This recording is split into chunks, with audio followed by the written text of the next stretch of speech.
Please be warned. Inspired by a true story, deals with crimes that may contain adult themes and violence, and is intended for a mature audience. October 26, 1881. Four men, armed with guns, long coats, and badges, rolled up to a lot near the OK Corral to disarm several miscreants looking for trouble. What happened next became the most infamous gunfight in American history.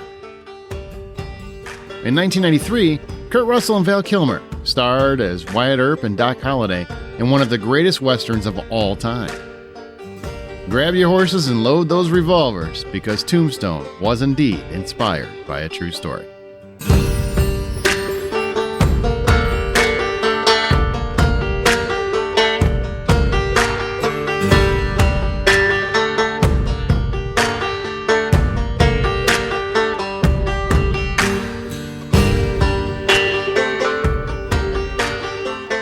Welcome to True Crime for Cinephiles. This is inspired by a true story, podcast devoted to keeping artists honest. We're going to discuss the overall details of the actual crimes in that shootout. Pow pow.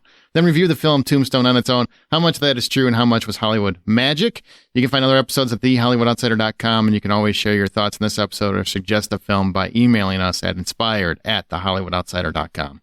As always, please share this show on your social media outlets. I'm Aaron Peterson, an accredited film critic for the Hollywood Outsider podcast and website. And joining me today are my fellow film critics and true crime devotees, John Davenport. Hey, Aaron. I am your Huckleberry. No, you're not. And Amanda Sink is returning, I think, from the Old West, is where she still is, if you gauge her on her microphone. Hello. I am here from the ethers of the internet. Yeah, she is having some technical difficulties, but hey, you know what? We still hear you just fine. That's all that matters, right? All you guys want is to be able to hear my voice. Yeah, in crystal clear clarity from the telephone game in 1881. Are you sure this is telephone game and not just two tin cans and a string? Well, that's same concept. Same concept.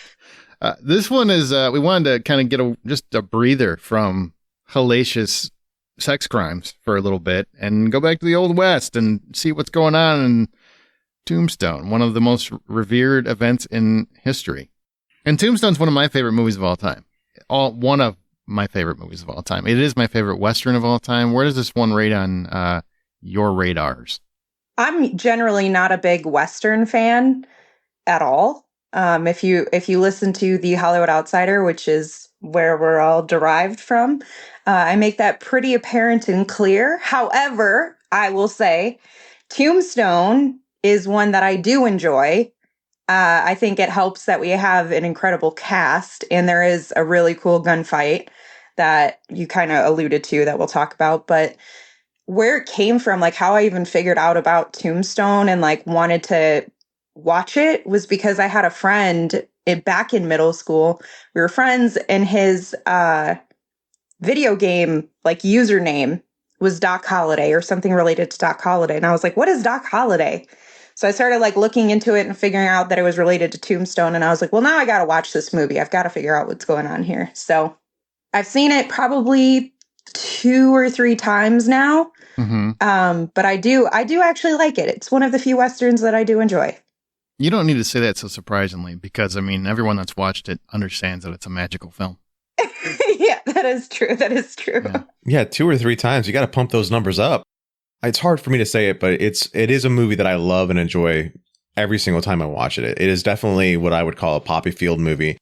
No matter at what point it is, it's on, whether I'm walking across the screen and somebody's watching it, I will sit down and watch it from that point on. Wait, you're walking across the screen. How exactly do you walk across the screen? It is not easy, but if you remember the Explorers, that scene where the spaceship is going across the screen, pretty much like that. Okay. That makes even less sense than it did originally.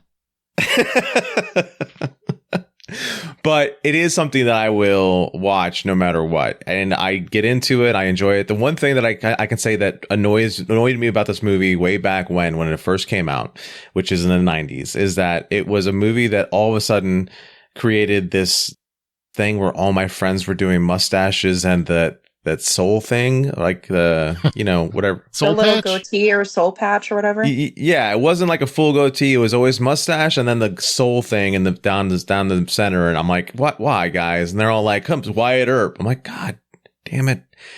Okay. Y'all suck. I want to be clear. No one has rocked a mustache as other than maybe Sam Elliott, as good as Kurt Russell does. Thank you for that clarification, because Sam Elliott does take the win here. Yeah, he does. Honestly, he does. His mustache is always amazing in its own right. Superior and flippy.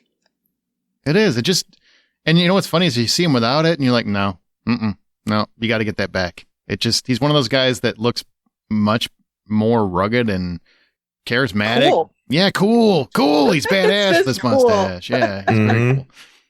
Well, again, this is one of my favorite movies. Kurt Russell is my favorite actor of all time for a lot of reasons. I don't think he's Marlon Brando necessarily, but he's my favorite actor, and I don't really care what anyone thinks. And what was amazing was this came out around the same time as the Wyatt Earp movie that Kevin Costner made, where he was trying to tell a more true-to-life representation of the relationships that Wyatt Earp actually endured, and kind of trying to take away some of the mystique and paint him more as a human. And no one wanted to see it. It was not a very well received, which is too bad, because Dennis Quaid was actually great as Doc Holliday in that movie, but doesn't get much attention. Here, Val Kilmer crushes it. I still say he should have got an Oscar nomination. He was robbed of that. This was one of the best performances in a supporting role on film, I think. No one walks away from this movie without raving about Doc Holliday, regardless of how true all of this is. That's really hard for you to say, because Dennis Quaid is another one of your favorite actors. He is. Yeah, I love the Quaid, but Kilmer crushed it. He crushed it. Now, is it a better performance? It is in the memorable category, because if you walk away from Wyatt Earp and Dennis Quaid's performance there going, wow, that was a really nuanced, layered, heavy in depth performance. And you look at Val Kilmer, and he created a character all his own. He made Doc Holliday kind of more of an enigmatic character than he was initially in history books. Like, he made Doc Holliday more interesting to a lot of people. That's hard to accomplish, and I think deserves all the credit in the world. Yeah, for sure. That's his. Dennis Quaid is unfortunately forgettable as Doc Holliday in comparison to this role. Yeah, I don't think he's forgettable. I just think nobody saw it. It's easy to forget movies that you haven't seen. People haven't seen it. I just think you line them up, and one of them pops. One of them is definitely more of a nuanced, layered character, like I said, but Val Kilmer's representation just pops off the screen. He became mythological in his own right in that character. That's what I would say. Well, and clearly you see that, because when people think of Doc Holliday, they're associating it with Val Kilmer. Yes. They're not associating it elsewhere. Wyatt Earp, people still remember the character. They still revere the iconic Western nature of that man. And yes, they might associate Kurt Russell with him, but it isn't so assured. Doc Holliday, that Val Kilmer is the first thing that pops into my head, and many people's heads now. Just so many great lines. Got 2 guns, 1 for each of you, and the whole where he meets Johnny Ringo and it takes Ringo out. There's some fun truth to the reality behind that. It's not how it happened. No. But it still makes for a great movie and a great moment, and especially in how they paint that friendship to be deeper than it really was, which I find fascinating. But still, wonderful film overall. And the cup flipping moment. Oh, yeah. Instead of twirling his gun, he's just flipping a gun around. Yeah. Flipping the cup around. Yeah. Or cup around. Yeah. Yep. There's a lot of great moments in this movie. All right. So as of this recording, Tombstone is streaming on Hulu, but this is always subject to change. And if you didn't know, shame on you. But Tombstone follows Wyatt Earp as he and his brothers, Virgil and Morgan, arrive in Tombstone, Arizona, searching for fortune and glory. And what they instead find is a mining town in desperate need of some law and order. And so the Earps, along with their friend Doc Holliday, are there to serve it to them. New episodes are released every 2 weeks of our show and can be found wherever you listen to podcasts or at thehollywoodoutsider.com. You can also hear episodes early by supporting the show at patreon.com/thehollywoodoutsider. Film and true crime fans alike are always debating how true their true crime is.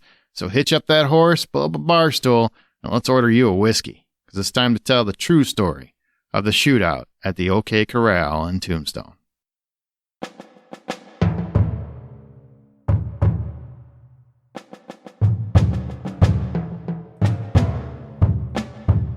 The Old West is almost mythical at this point. For decades, our entertainment has told us stories of men and women who lived their lives to the fullest, all while battling the forces of evil and corruption with wits and bullets. The lines between truth and fiction are often blurred as each storyteller paints their additional spin on that same historical character or scenario, playing a dangerous game of telephone as it becomes nearly impossible to sift through the fiction and land on the facts.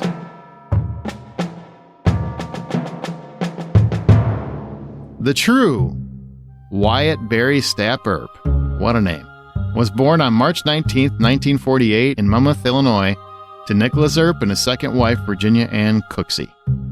In total, Wyatt was the fourth of 8 children, but he was especially close to his brothers James, Virgil, Morgan, and Warren, as well as his half-brother Newton. His family bounced around from Illinois to Iowa to California and back again, and in early 1870, Wyatt married Orilla Sutherland and was elected constable in Lamar, Missouri. Unfortunately, Orilla died while she was pregnant with Wyatt's child, and this sent him into a horrible spiral of grief and reckless behavior. Wyatt Earp was arrested for horse theft and promptly escaped through the roof of the jail and fled the state. He was later arrested with Morgan in Peoria, Illinois, for taking up with prostitutes and kept getting into mischief for several years and working in brothels. Somehow, Wyatt Earp found his way to law enforcement about 1875. Apparently, after years of being behind bars, Wyatt wanted to carry the badge. So he worked in Wichita and Dodge City, and even tried to make a little money sifting for gold in Black Hills, and along the way made friends with gunmen, such as Bat Masterson and Doc Holliday. In 1878, Wyatt allegedly killed George Hoyt after Hoyt and fellow drinkers fired their guns off at 3 a.m. But the Dodge City Times reported that Hoyt developed gangrene and actually died on August 21st. Interesting how history changes. In 1879, Wyatt's brother was appointed U.S. Deputy Marshal and was to work out of Tombstone, Arizona. That's Virgil. Tombstone was a silver mining town. It was founded in early March 1879 and was growing exponentially. The government wanted to keep an eye on this burgeoning empire and wanted to ensure the ways of the Old West did not bring the whole town down. So the Earp boys, Virgil, James, and Wyatt, took their wives and arrived in December 1879, while Doc Holliday remained in nearby Prescott, Arizona. Wyatt made a lot of money gambling, and the Earp boys and Robert J. Winders bought interest in a mine and water rights. The Earps also had odd jobs as bartenders, gamblers, stagecoach protectors, and in July 1880, Morgan left his wife and moved to Tombstone with Warren Earp. Doc Holliday followed shortly afterward. Virgil, as acting deputy marshal, took Wyatt Morgan and a Wells Fargo agent to round up a few members of the notorious gang, the Cowboys, who were believed to have stolen mules from Fort Rucker.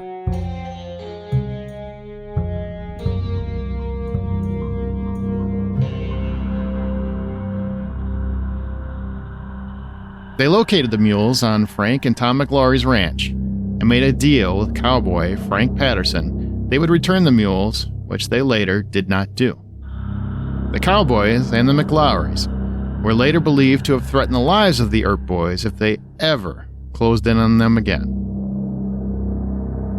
Virgil made deputy sheriff in July 1880, a very lucrative position, who in turn appointed Wyatt deputy sheriff, and later Tombstone's town marshal in June 1881.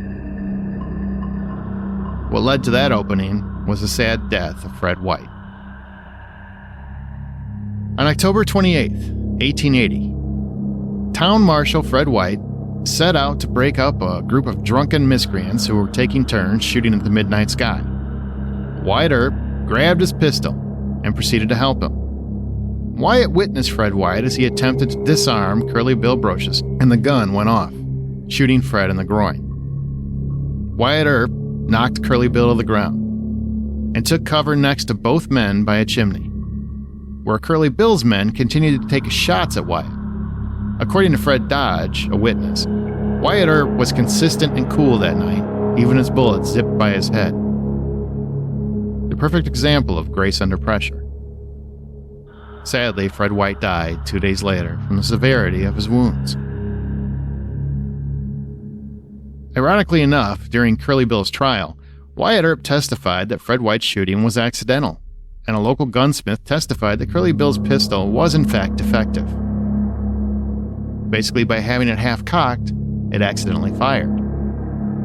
Fred White had also made a statement while alive that the shooting was indeed accidental. Curly Bill was released, but held a serious grudge against Wyatt Earp for beating him with a pistol the night of the shooting. Wyatt Earp and Cochise County Sheriff Johnny Biehn, who many claim won by a rigged election, that doesn't sound too familiar, were also rivals. Not only did Wyatt want his job, he also wanted to leave his wife Maddie and run away with Behan's girlfriend, Josephine Marcus, also known as Sadie. On an interesting footnote, Johnny Ringo, a low-level cowboy known for his penchant of shooting others in the back, happened to be an election overseer. It had been reported that another large portion of the conflict that led to the OK Corral involved a stagecoach robbery where the driver and passenger were both killed by 3 criminals, and the equivalent of almost $1 million in today's currency was stolen. Virgil was the deputy U.S. Marshal at the time, and after he deputized Morgan and Wyatt, they set out to round up these vicious outlaws. As factual as we can find it, Wyatt struck a deal with Ike Clanton. If he helped identify these 3 outlaws, Ike would get the reward money, and Wyatt would garner the notoriety to help him defeat Behan in an upcoming election, which Earp did in fact lose to Biehn. Earp later testified that Biehn told him if he withdrew his name, Biehn would appoint him as undersheriff, which Biehn never did. So Ike did name the assailants, but they were murdered in separate incidents shortly thereafter, and Ike began getting a bit twitchy. See, Ike was paranoid that the cowboys would learn of his involvement and they would be coming for him, gunning for him. So instead, he essentially fingered Doc Holliday and the Earps for the murders publicly, which amped up the disdain between Ike and Doc Holliday especially. As for the Earp boys, tensions began to arise between them and the cowboys, especially Ike Clanton, the McLaurys, and Curly Bill. The cowboys felt the Earps were overreaching and persecuting their clan, and even made threats against the Earps if any more arrests were to occur. And the Earps, they didn't take kindly to being threatened. These were not cowardly men. Doc Holliday was a former dentist and a gambler who was diagnosed with tuberculosis, and his partner, Kate, and he were known drinkers and fighters. But Doc was especially friend to the Earps, so he took this personally as well. Things finally came to a head in October 1881.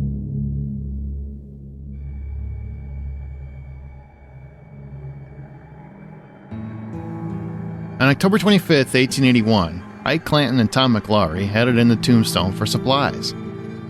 There was a ban instituted by the Earps that there would be no weapons allowed in town. Ike and Tom refuted this, and the Earps took it upon themselves to pistol whip them both into submission. On the next day, October 26, 1881, Ike's brother Billy Clanton rode into town with Frank McLaury and Billy Claiborne. As they swaggered into a saloon at around 1:30 in the afternoon, they ran into Doc Holliday, who gleefully shared his recollection of the Earps pistol whipping their brothers and fellow cowboys. Ike retrieved his gun and wandered around Tombstone telling anyone who would listen that he was gunning for either an Earp or a Holliday today, which was one of the reasons he was pistol whipped. Tom McLaury was also pistol whipped, and witnesses, including Biehn, reported that McLaury dropped his weapon off at a saloon. The table was now set. The Clantons and McLaurys wanted revenge, and at least Frank and Billy were still armed, and they had the backing of Biehn. The Earps and Holliday, well, they wanted blood or lawfulness, depending on whose recollection you trust, and they had the backing of the mayor and the business owners. Johnny Biehn stated that he went to these cowboys at around 2:30 p.m. to disarm them, and he verified Ike and Tom were not carrying weapons. Frank stated he would only give up his weapon to Virgil Earp. Locals reported to the Earps of the repeated threats made on the Earps and the location where these cowboys were located at that time. The Earps, along with Doc Holliday, decided to disarm them.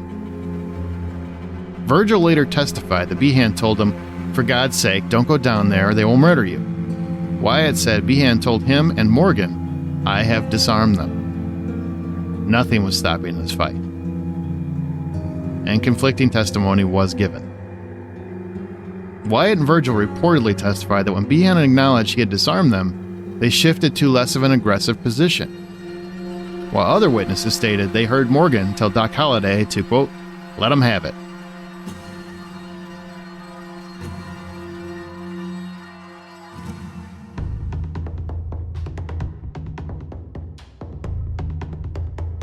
Contrary to the famous title, Gunfight at the OK Corral, the gunfight was not actually at the OK Corral. Instead, it was in a vacant lot next to C.S. Fly's photography studio and gallery, near the OK Corral. But that does not quite, roll off the tongue.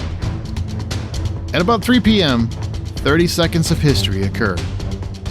Virgil, Wyatt, and Morgan Earp arrived with Doc Holliday in tow. Already in the lot were Ike and Billy Clanton, Billy Claiborne, and Tom and Frank McLaury. No one knows who fired first. Accounts vary by everyone involved. Some say Virgil pulled his revolver and shot Billy Clanton in the chest. Others say Doc Holliday fired a shotgun at Tom McLaury. No one knows, but it was 30 seconds, and it made history. Other accounts state that Virgil called out, "Boys, throw up your hands, I've come to disarm you." Billy Clanton is said to have responded, "Don't shoot, I don't want to fight." To which Wyatt Earp allegedly said, "You sons of bitches have been looking for a fight, and now you have it." However it happened, after 30 seconds and after 30 shots were fired, 3 men were dead. Frank and Tom McLaury and Billy Clanton, all dead. Morgan, Virgil, and Doc were all wounded. Ike Clanton and Billy Claiborne both took off when the fighting began. Wyatt Earp didn't take a shot.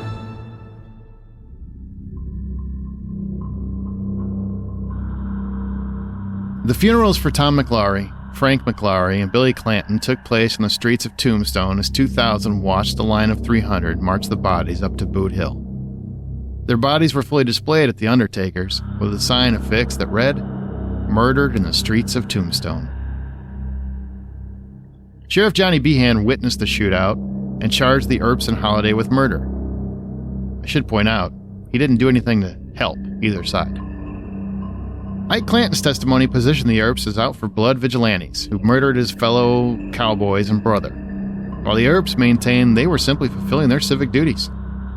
Townsfolk were split on their allegiances as well, as some saw the Earps as no better than the cowboys in terms of criminal behaviors, and others saw them as iconic heroes of the time.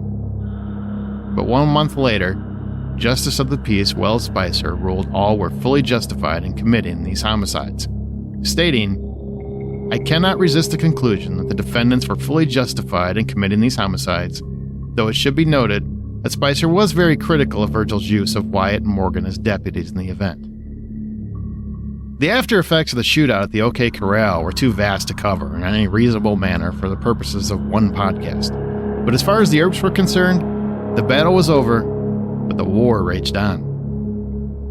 Later that year, on December 28, 1881, yes, this did not happen in one night, Virgil Earp was horrifically wounded by a shotgun attack as he walked down Fremont Street.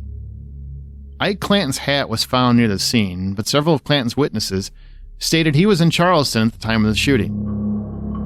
Virgil suffered permanent damage to his left arm and shoulder.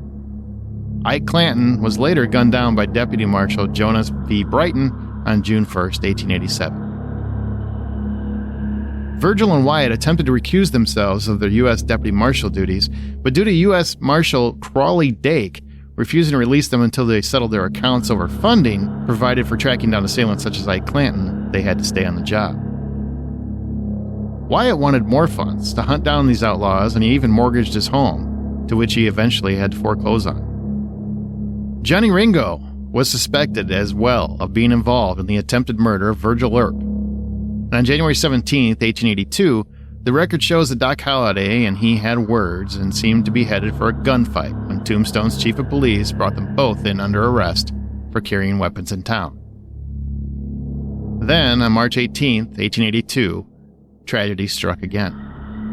Morgan Earp was playing billiards when he was attacked by gunmen from a local alley.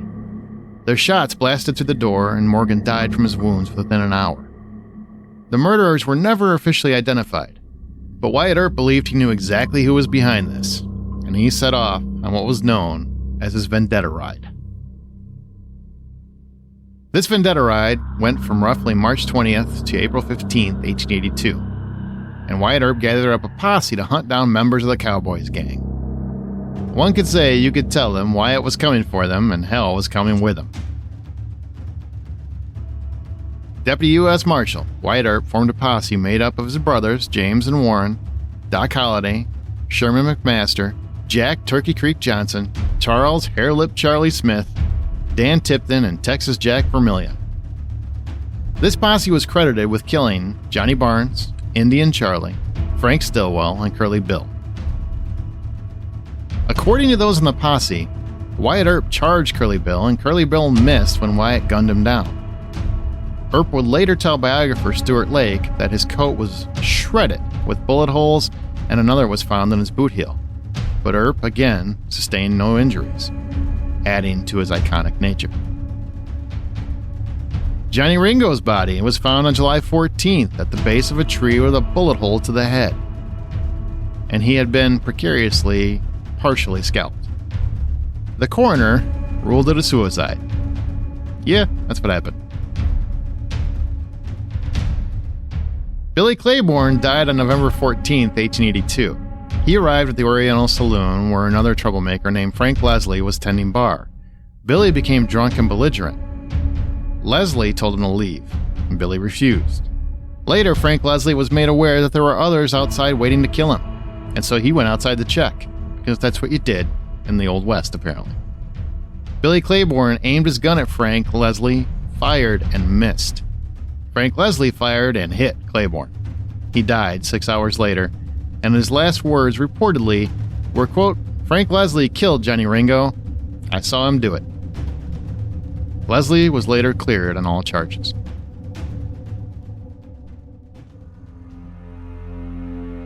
After the vendetta ride, and after Wyatt Earp and Doc Holliday were actually indicted for murder, they fled to Colorado. Doc Holliday died of his tuberculosis on November 8, 1887. Reportedly, as he was dying, Doc asked the nurse attending him for a shot of whiskey. When she told him no, he looked at his bootless feet, amused. And the nurses said that his last words were actually, quote, "This is funny." Wyatt Earp was not made aware of Doc's death until 2 months later. Virgil Earp died of pneumonia on October 19, 1905. James Earp died of natural causes on January 25, 1926. Warren Earp was involved in a drunken fight with rancher Johnny Boyett in Brown Saloon in Wilcox. Johnny Boyett threatened Earp, and eventually this led to a gunfight. Some claim Warren repeatedly bullied and taunted Boyett. Once outside, Boyett fired several times and missed. Then finally, as Earp continued to approach, Boyett shot Earp in the chest, killing him. He was arrested but released later, and it was falsely reported that the Earps murdered Boyett for revenge, but they did not. Johnny Boyett eventually retired as a rancher. As for Wyatt Earp, the legend, the myth, he eventually rekindled his romance with Josephine Marcus. They led a whirlwind life that led them to Alaska, where they found riches, and back again to California, where Wyatt became an advisor to the burgeoning film industry's new silent western phenomenon. Wyatt Earp died of cancer on January 13, 1929. Stuart Lake's biography, Frontier Marshal, about Wyatt Earp, was released 5 years later, and the legend of Wyatt Earp as an icon of entertainment was born. The gunfight at the OK Corral is perhaps the most renowned moment in the Old West edition of American history. Time has made everyone on the Earp side seem almost heroic in nature. But as with anything, history is layered. Stories are told and retold, and the hats that are worn are far more complicated than just black or white. Was Wyatt Earp, the renowned lawman, full of morality and pride as often depicted in film and television? Or was he simply another of history's flawed characters, given a respite due to our incessant need to frame conflict with either a good or a bad side? Regardless of your stance, one thing is clear.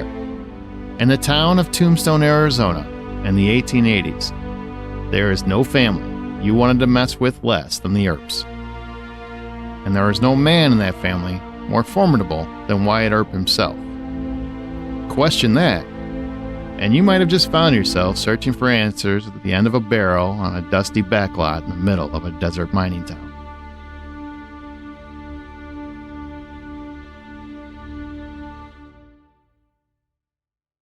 Such a complex history. Yeah, the movie got some of it right. They got war in here, correct? They got quite a bit correct-ish, I would say. Would you guys agree? I have seen Wyatt Earp and I've seen this movie, and both of them are relatively similar when it comes to the OK Corral. I think one thing that they both make the mistake of is they make the cowboys seem like this organized group of criminals.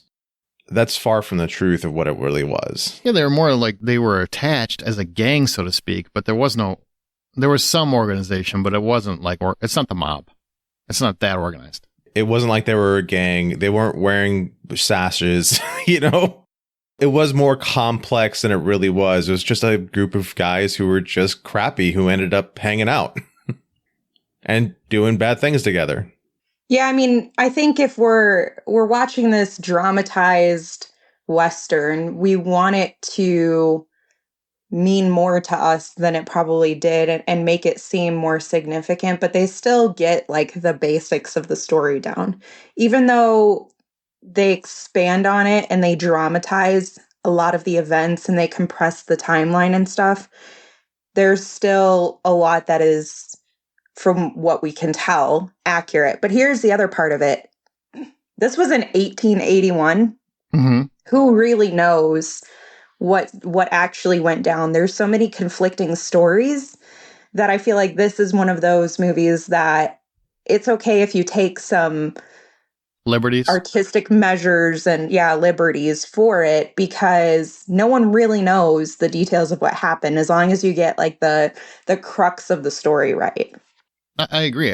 And this is why I referred to it as the telephone game, because this is one of those things where stories are told over and over and over again. And the people telling the story, people generally are the hero of their own story. Would you guys agree with that? Absolutely. Yeah. Rarely are they the villain. Exactly. And a big portion of the recollection comes from Wyatt Earp and Josephine Marcus over the course of history as they are recanted things and court testimony. There is some, when you look at the actual testimony and the facts of people that were alive at the time, they have a very different account of how that whole thing went down than Wyatt Earp does and Josephine Marcus does, as she kind of did everything she could to carry Wyatt's history forward. It felt very much like there was almost a Dallas type rivalry between these two, the Earps and the McLaurys and the Cowboys.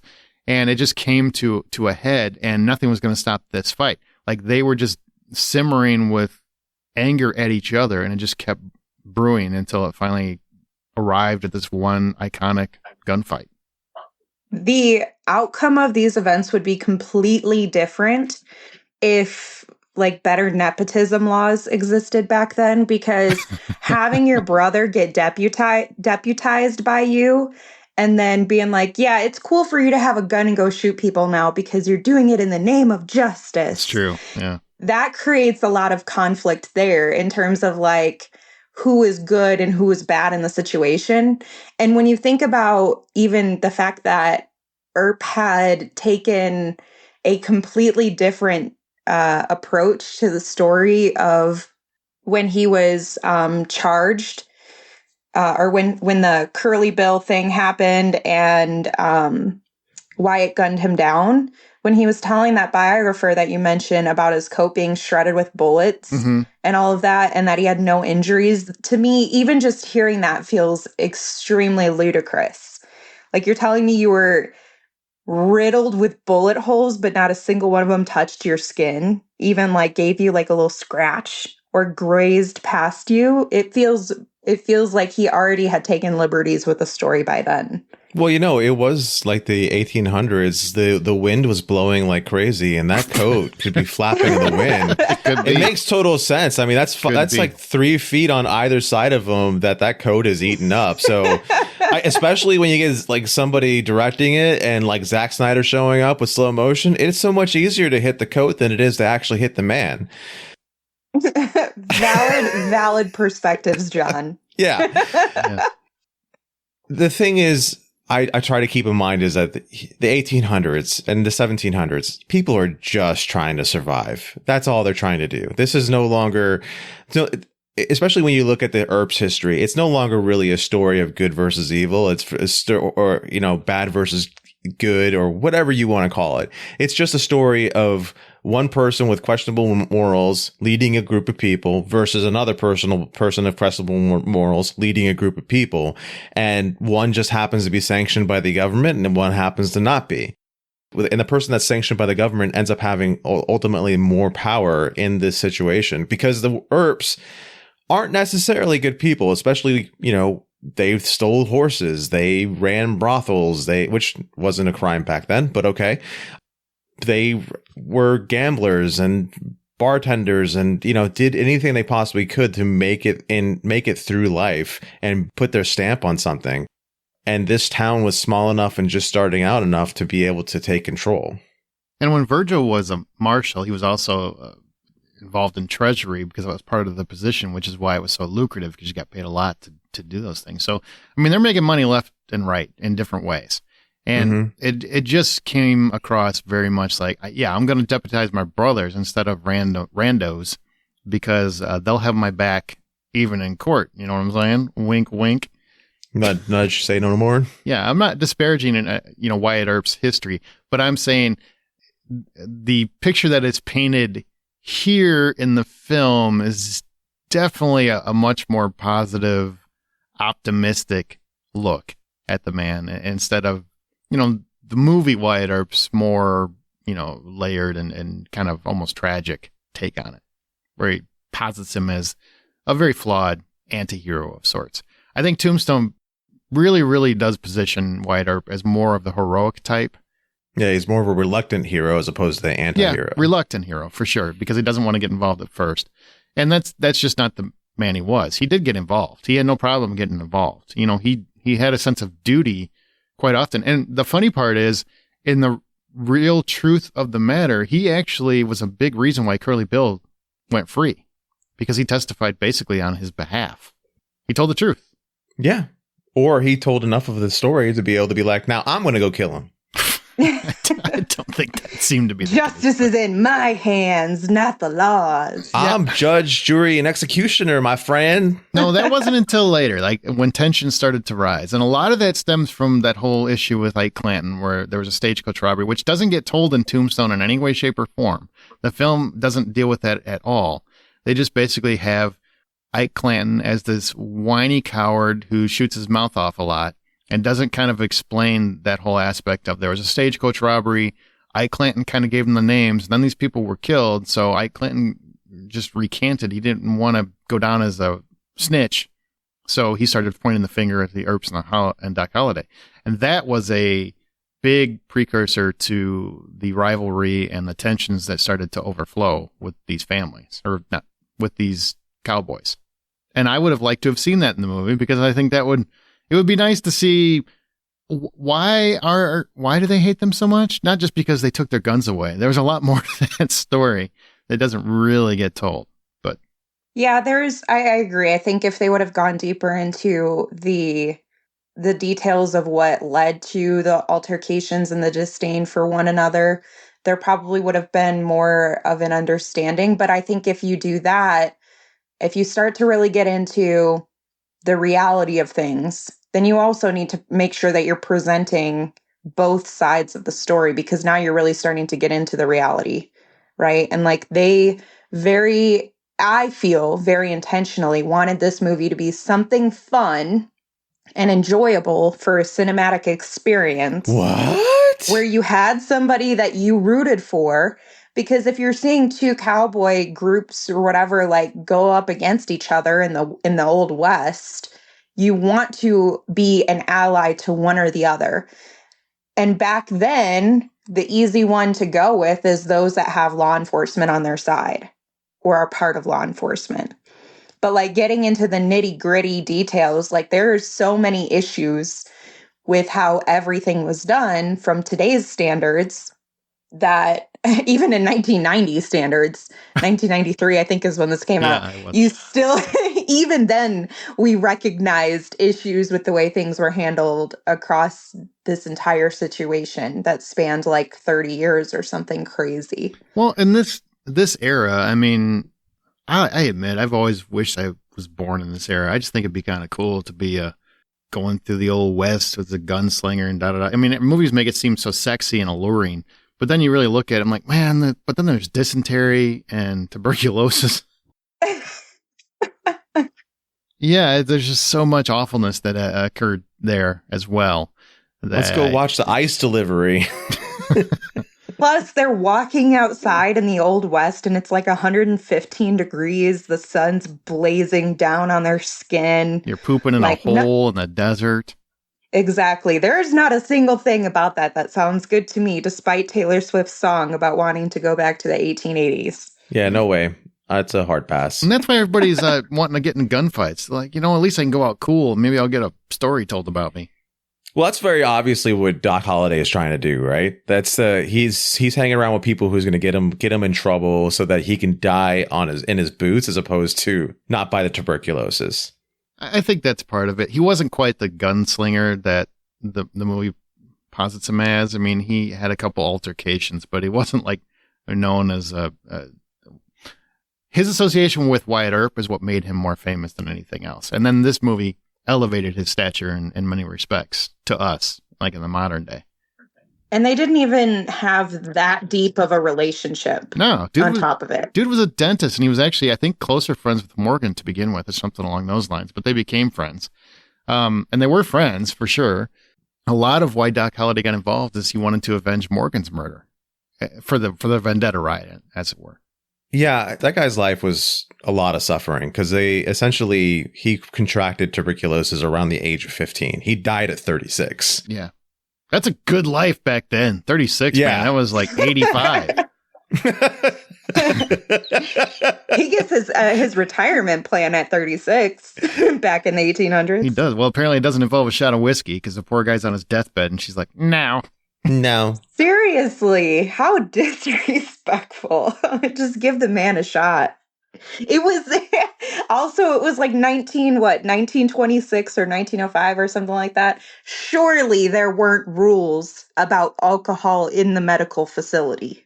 He died in 1887. He died shortly after. Even better, because that goes even further back. I promise you, we did not have laws about having alcohol or smoking in a facility. Like, they could have done it. They were just being rude. They were just being rude. I do like that his reported last words are actually the last words that he speaks in the movie, too. I get that they need to build up this whole friendship and just make it soar, but by having Wyatt Earp go to his bedside right before he died, but in real life he found out that he died like 2 months later. I mean, that's what movies do. Movies take things and try to make them a little bit more alluring than they actually were, And it's just amazing to me, like, every representation of Wyatt Earp I've seen presented him as some sort of a hero, but when you really look in the history, he is definitely flawed, like many of the people of this time were. But it just goes to show, Kurt Russell plays you, I'm on board. Yeah. The times in which these stories started becoming prevalent is a time in which, as a country, we're looking for more and more positivity to bring these positive stories to the forefront. Like, that's where we get the idea of the white hats and the black hats from the Westerns because they're so closely and related as far as timing is concerned in the 1920s. As time progresses, it keeps on getting even further as like we have the Greatest Generation coming back from World War II, and so on and so forth, where you are only told the story, the positive lights of the story. You're never told the darker ends or what people have to deal with or what they're recovering from any of those instances. Because the only thing that they're trying to do to push these stories along is to push the greater aspects of people. The other thing that I think about too is how perfectly timed Wyatt Earp's biography was.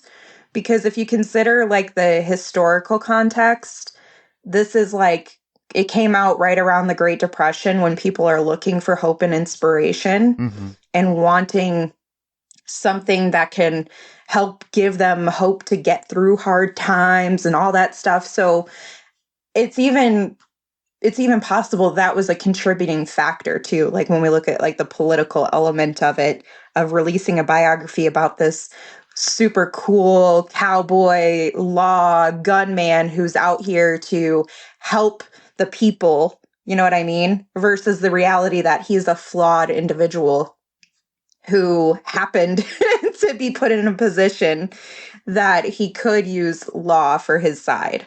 So I think that that's like a contributing factor too.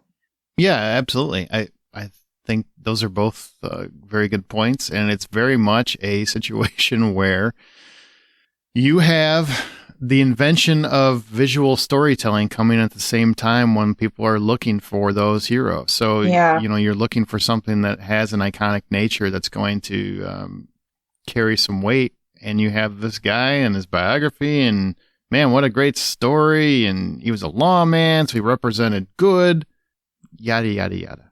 And here we are. He's your Huckleberry. Now, I want to move on to the movie a bit. We've talked about the actual events quite a bit, and we've talked a little bit about the movie, but we've already stated kind of where the film is in terms of history and in terms of our appreciation of it.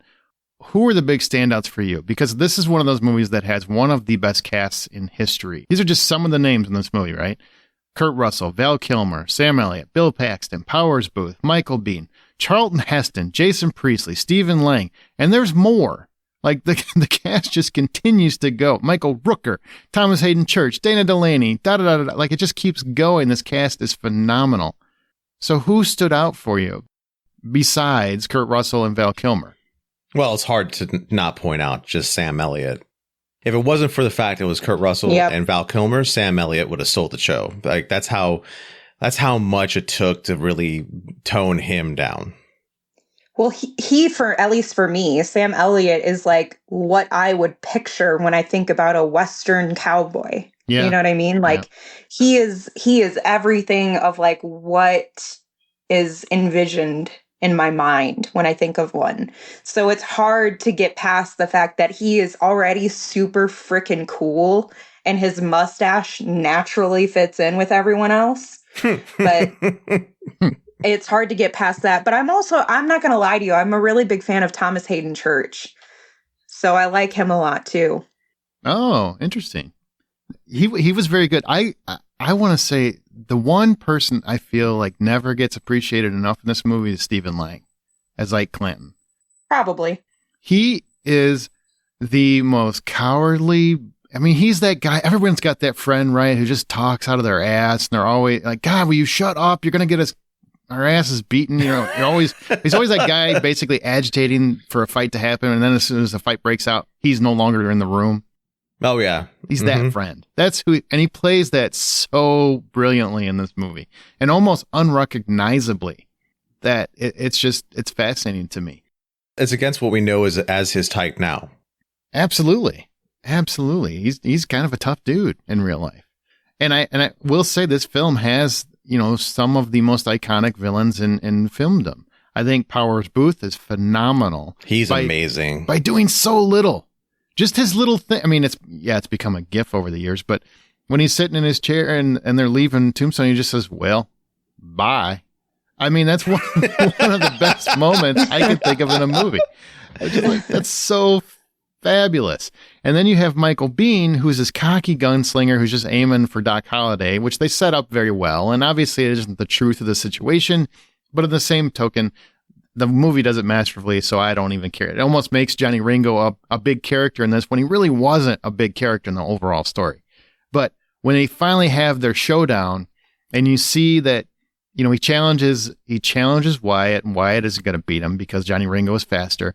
And so you get Doc Holliday showing up, and that moment where he shows up in this cloud of smoke and you see Michael Biehn, who's been nothing but cocky and assured of himself this entire movie, and everything about that drops for a half a second when he realizes, I'm going to go against Doc Holliday.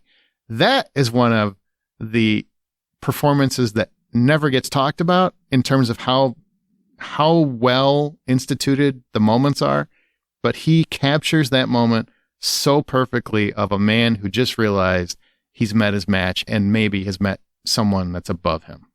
I mean, he looks scared for a half a second, and it's all in Michael Bihn's face, and I loved it.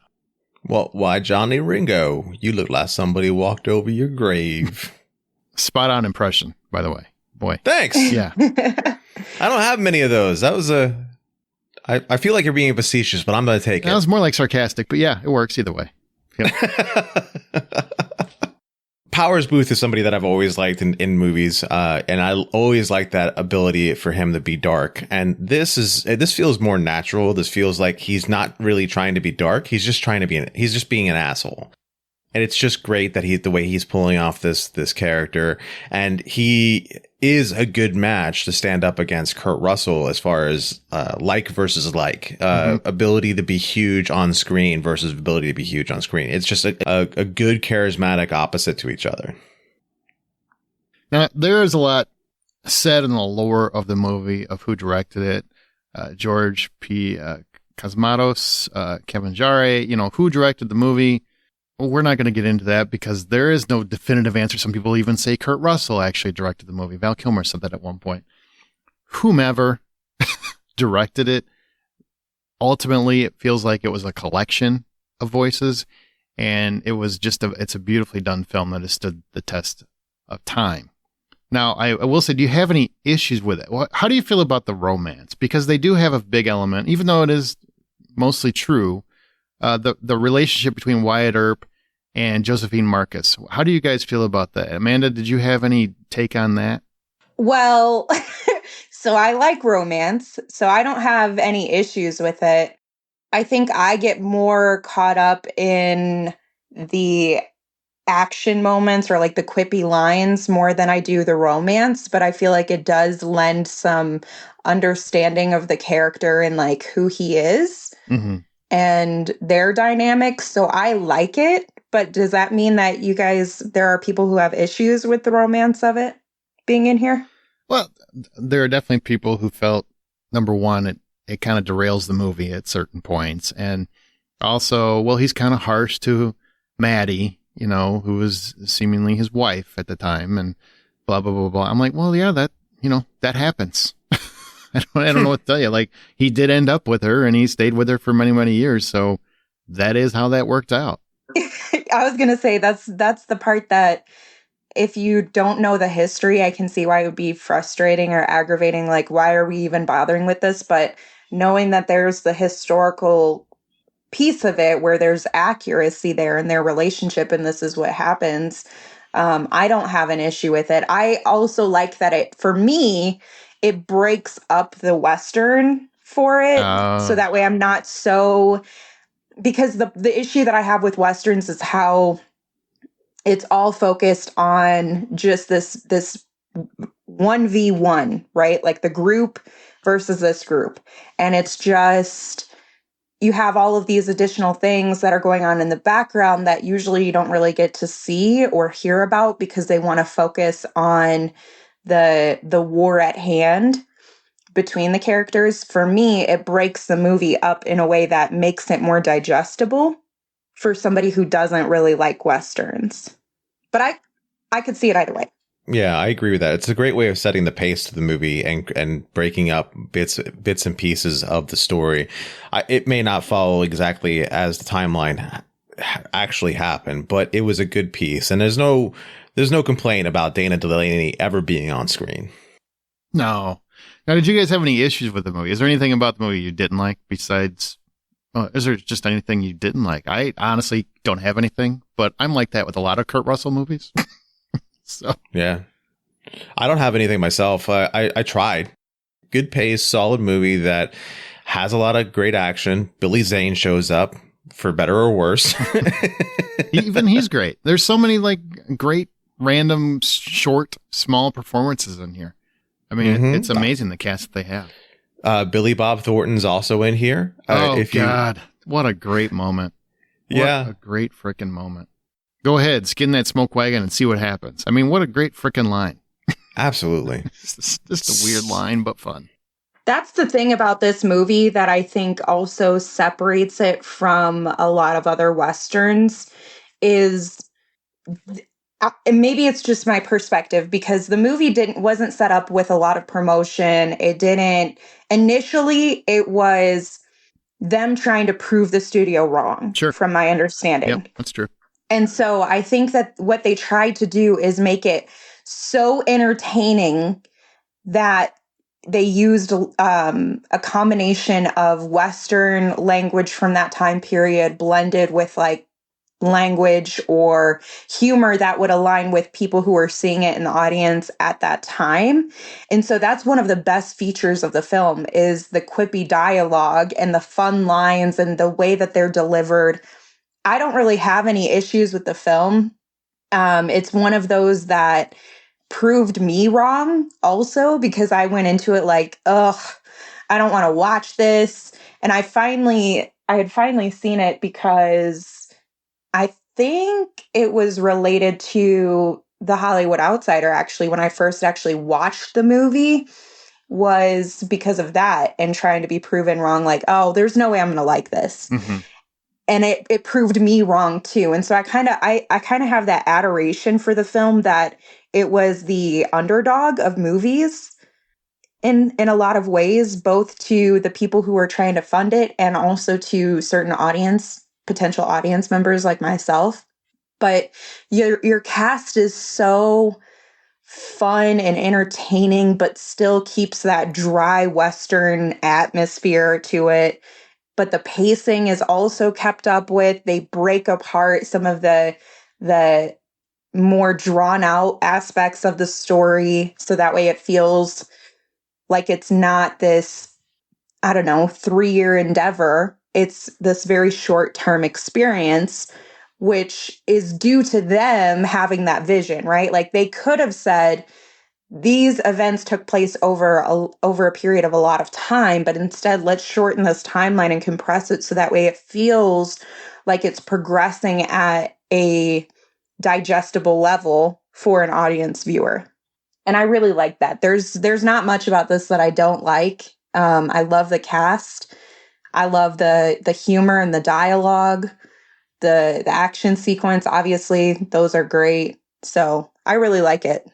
Man, I love how they recreate the gunfight at the OK Corral. And so even though no one is 100% sure of exactly what happened, they make it feel like you do. The only thing that's really, really kind of close is apparently, according to the Tombstone paper that reported on the whole fight, they said that one of the cowboys did say, "I got you now, Doc, you son of a bitch," to which Doc said, "You're a daisy if you do." So that's actually a line that was incorporated into the movie, and as well as that's funny. So those kinds of things are nice touches.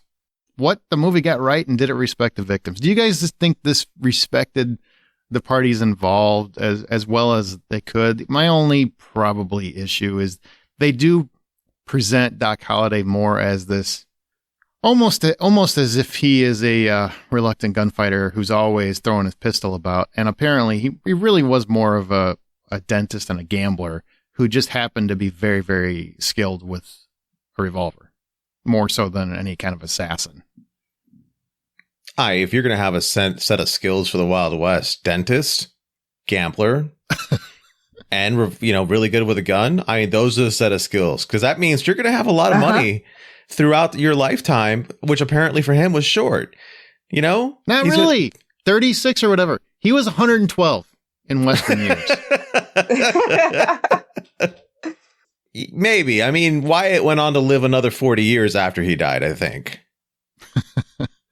So, like dentist, the Wild West, everyone had bad teeth. He's going to be making bank.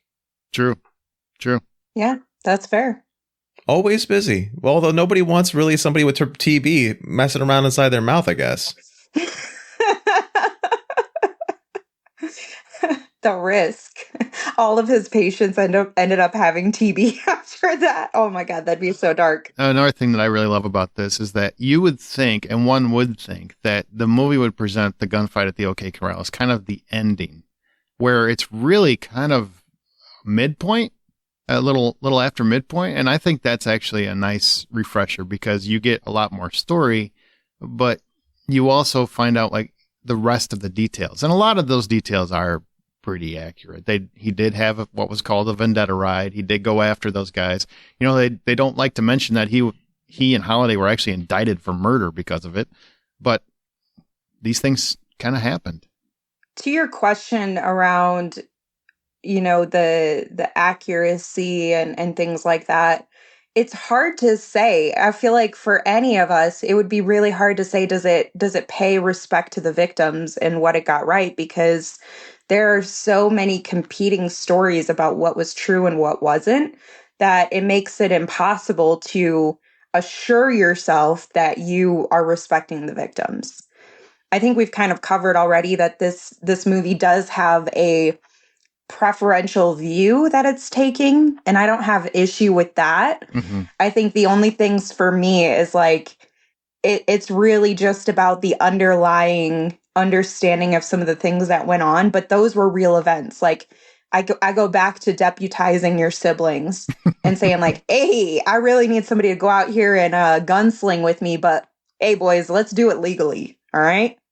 That to me is like obviously concerning because you lose a lot of, people are more inclined to take their stories as factual because they have the law enforcement side of it attached. But either way, because there's so much that's unknown, it was so long ago, there's so many conflicting stories. And as Aaron said, there's a lot of the story that's derived from Earp's biography that we already know there's a lot of conflicting information there that seems dramatized. It's hard to really know how to properly pay respect to the victims. Oh, it is. I mean, there's some wild discrepancies. Like Marshal Fred White was played by Harry Carey Jr., and he was 62 when he played that role. The real Marshal Fred White was 31, so nobody took the time. That sounds about right. Yeah, that's probably what it looked like, because it's like 112 at that age. Yeah. I was going to say, that's what they looked like back then at that age. You know, I mean, in the 40s, somebody who was 31 looked like they were 60. So it's hard to tell. I sort of look at this like the 300. It's hard at this point to really point out the victims and whether or not it honored them in one way or another. It's more of like a history piece of which we can take our own lessons from at this point. It matters less about if they honored the victims, and matters more about what you can take from it to me. I mean, yeah, media wasn't like it is in the last few decades where things were accounted for directly. Instead, most of the accounts are hand-me-downs, right? They're just hand-me-down through person to person to person until somebody put it on paper. That's how a lot of it was. Now, There is one debate I got to put to bed because I'm tired of people bringing it up to me anytime I mention Tombstone. Hucklebearer. Now, recently on TikTok, people, of course, are going a little mad, and people have made videos in the last few years, and everybody is acting like it's the first time that it's been heard of. It is not. It's been talked about for years. TikTok was not the first to bring this up. That some people state that at that time, when you were carrying a casket or whatever, you were basically called a hucklebearer, and therefore what he's actually saying in the film is, I'm your hucklebearer. That is not the case. It is, I'm your huckleberry, just like you think it is. It's folklore, it's the Mandela effect, it's whatever you want to call it, but it's wrong to think that it's the hucklebearer. It is, I'm your huckleberry. Val Kilmer himself, the man who spoke the words, titled his own biography, I'm your his own memoir, I'm your huckleberry. And he states in 2020, he went on the record and said, no, it was written and said as I'm your Huckleberry. Please stop this nonsense. So I'm telling you, for anyone that wants to refute that, the man who spoke it and read the script said it's I'm your Huckleberry. So we can put it to bed. Both lines are cool, though. I'm not going to lie to you. What? Both lines are cool, but it doesn't matter because he did say Huckleberry, which in the 19th century, Huckleberry was a common idiom in the American English language that often meant who was the right person for a particular job. I'm your man, essentially, is what it meant. Yeah. And in the South, where some of this is like coming from, which would make it cool if it were real, which Val Kilmer said like in an interview, and like Aaron said, titled his memoir. And is on Twitter. You can find the tweet if you want. But in the South, the huckle is the casket handle. So a huckle bearer is essentially a pallbearer. So I think like the inference there is super cool about like a huckle bearer is the person who's going to be carrying a coffin. And like that is like a relationship kind of like, I got you. It's, to me, they kind of mean the same thing. Like I got your back and like we are in that way, I guess. I don't think they mean, no. One means I'm your man, like I'm the guy. And one means I'm going to carry your coffin because you're dead. So no, I don't think they relate the same. Either way is what I'm saying is there's a level of importance of Doc Holliday in this situation. But it's not true. Like, so it doesn't matter. It doesn't matter. I know that. All I'm saying is that it would be cool. It would be cool. You know what I mean? If that line was in there because of what it means. You know what? And signifies back it would be cool if Michael Bihn's character said it and then he still got killed. But he didn't because it didn't happen that way. So we go with what 100%. Happened. And what happened is he said, I'm your Huckleberry. Stop making TikToks about it because they're all wrong. Everyone that keeps making one and said, I just figured this out is wrong. Accept Aaron, it. I'm on your side. I know this. I don't know. I know this. I was actually going to bring it up before I saw it in the format. We are aligned. We know the truth and the fact of the matter. Well, apparently you think I'm going to carry your casket means we're going to be buddies, and I don't quite understand that analogy, but whatever. If you're a pallbearer, it means you're close to the person who died. Okay. I mean, Do you see what I'm saying? I can see that take. Okay, I can see that take. So I'm saying if they did use that line, it would be a cool line because of what it meant back in the day. Okay. All right. That's all. You sold me over on that. It didn't happen, though. Didn't happen. They didn't incorporate it. That wasn't the intention. But if they did, it would be a cool line. Yeah, because we totally know it didn't happen because what actually happened to Johnny Ringo was that he first committed suicide, then fell into a tree, which the tree then scalped him. Partially, just got a knife cut. Looks like he's going to just partially. Yeah. Partially. Could have happened after the fact. We don't know. No one knows what happened to Johnny Ringo, except Doc Holliday didn't kill him. And he wasn't his Huckleberry or bearer. Indeed. Sure wasn't. Oh my God, there are so many great lines in that freaking movie. Just so many great lines. I just love that became a thing where it's actually become like this huge debate to where Val Kilmer had to speak on it. And he's basically, look, guys, I've been dealing with throat cancer or whatever. I don't have time for this shit anymore. He's recording a video with him, like, trying to breathe and talk. Yes, exactly. I was like, I'm going to name my memoir, I'm Your Huckleberry. And if you bitches still debate this, I swear to God. I'm going to have my son show up and argue for me. But again, this is in the Mount Rushmore of Kurt Russell performances for me. It is my favorite Val Kilmer performance. It's also, there are several people in here that I will say I give career best performances, or at least top 5, which is just amazing. And the thing I love most is that they all kind of blend. Now, Kurt Russell's probably the only one, and that's because he's Kurt Russell, right? Where he still seems like Kurt Russell through a lot of the movie. Everybody else in this movie blends. They are their character. And I think that's always a testament whenever a movie can accomplish that. That's very hard to do, especially with the chaos that seemed to happen behind the camera on this one. Mm-hmm. Well, Kurt Russell and Sam Elliott's always Sam Elliott. He is, but he disappears, man. I mean, That whole line where he's like, I still got one good arm to hold you with. I was like, oh my God. You know, just melts my heart.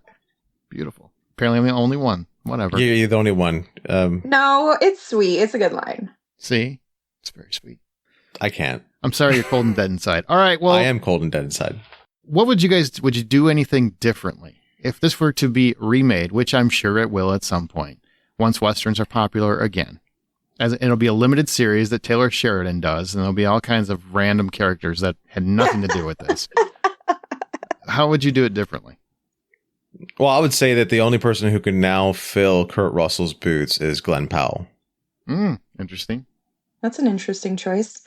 I'm going to be honest with you. This is one where I feel like for a Western to really take grasp of me and make me enjoy it, it's got to be a really good movie. So I wouldn't change anything with it from how it is.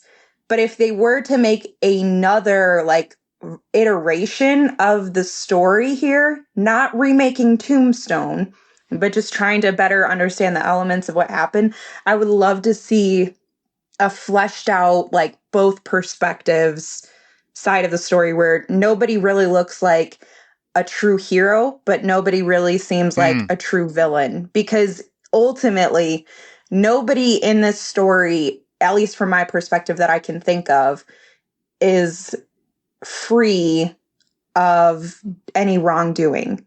Everybody has something that they did that played a part in this. Sure. Directed by Lord and Miller. Yes. Let's make it a comedy. Why not? We'll just go for it. Let's just change the genre entirely. I would prefer to see this. If you're going to redo it, do it as a limited series so you can really build up that conflict and you see both sides of the equation, because I think that would be an interesting element to see. And also, the stagecoach robbery has to be a factor. That's not even in this movie. It's a huge proponent as to what started, especially between Ike Clanton and Wyatt Earp and Doc Holliday. So I think all of those factors are very, very important. Curly Bill's Melissa McCarthy. Why not? Let's just go completely crazy. All right. That's good. That's good. Somebody remove John's perspective entirely from their brain. You did not hear that. You did not hear that. Please don't do that. John does not get to write Westerns.